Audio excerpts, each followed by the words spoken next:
সাগৰৰ দৰে বিশাল মানুহজন আজি সাগৰৰ লগতে বিলীন হৈ গ'ল। আজি 3 দিনেই হ'ল, তথাপিও মানি ল'ব পৰা নাই। কেনেকৈ মানি লওঁ যে জুবিন দা আৰু নাই বুলি? জুবিন দা কেতিয়াও নোহোৱা হ'ব নোৱাৰে আমাৰ মাজৰ পৰা। জুবিন দা সদায় আছিল, সদায় থাকিব। জুবিনাই নিজে গাইছিল দেহৰ ভৰসা নাই বুজিছানে বুলি, তথাপিও মানি ল'ব পৰা নাই। আমাৰো এদিন মৃত্যু হ'ব, তথাপিও জুবিন দাৰ যে মৃত্যু হ'ব সেইটো আমি কেতিয়াও মানি ল'ব নোৱাৰোঁ। আচলতে আজি এই 3 দিনে গোটেই অসমবাসীৰে যি অৱস্থা হৈছে সেইটো আচলতে ভাষাৰে কেতিয়াও কোনো প্ৰকাশ কৰিব নোৱাৰে, কৈ শেষ কৰিব নোৱাৰে। নিজৰো এনেকুৱাই আচলতে বহুত আৱেগ আৰু জুবিন দাৰ ওপৰত অৱশ্যে অভিমান। জুবিন দাৰ ওপৰত বহুত বেছি অভিমান কৰিয়ে আচলতে মোৰ মনৰ কিছুমান কথা জুবিন দালে বুলি মই লিখিছোঁ। আৰু মই ভাবোঁ আপোনালোকেও শুনিব।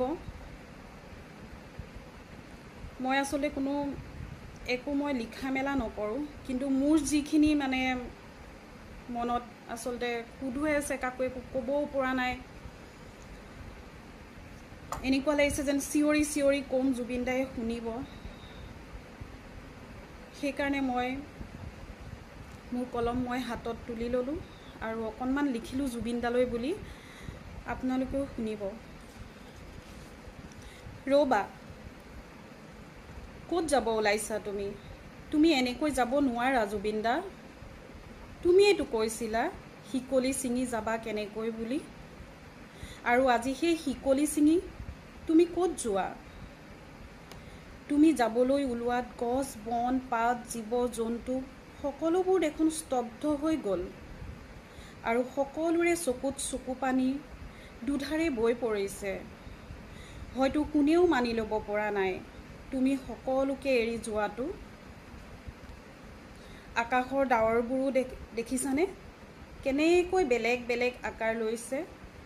যেনিয়েই চাওঁ তোমাকেই দেখা পাওঁ। এবাৰ হ'লেও ঘূৰি চোৱা তুমি।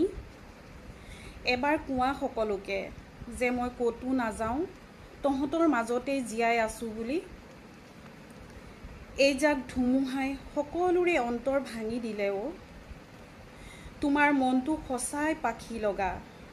মন গ'ল আমাৰ মাজৰ পৰা উৰা মাৰিলা। ঠিক আছে, যাব খুজিছাই যেতিয়া যোৱা, কিন্তু এটা কথা দি থৈ যোৱা, আকৌ ঘূৰি আহিম বুলি। আমি বাট চাই থাকিম তুমি ঘূৰি অহালৈ। তুমি ঘূৰি